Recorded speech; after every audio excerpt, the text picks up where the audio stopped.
ইন্না লিল্লাহি ওয়া ইন্না ইলাইহি রাজিউন। 7 বছরের ছোট্ট শিশু রামেশা দ্বিতীয় শ্রেণীর এক নিষ্পাপ শিশু।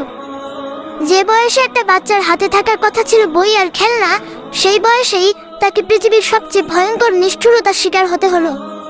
অভিযোগ উঠেছে পাশের ফ্ল্যাটের এক দম্পতি নির্দয়ভাবে শিশুটিকে ধর্ষণের পর হত্যা করেছে। আর সবচেয়ে ভয়ঙ্কর বিষয় হলো এই নৃশংসতায় স্ত্রীও স্বামীকে সাহায্য করেছে।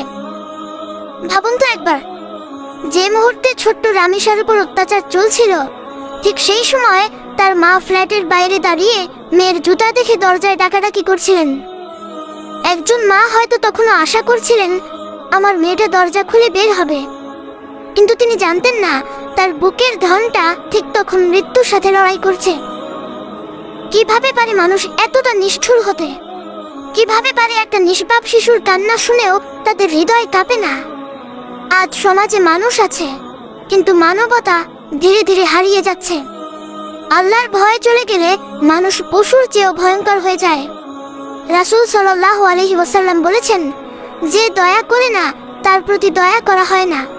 সহিহ আল বুখারী।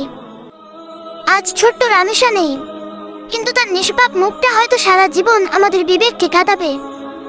এই ঘটনা শুধু একটা পরিবারের না, পুরো সমাজের হৃদয় ভেঙে দিয়েছে।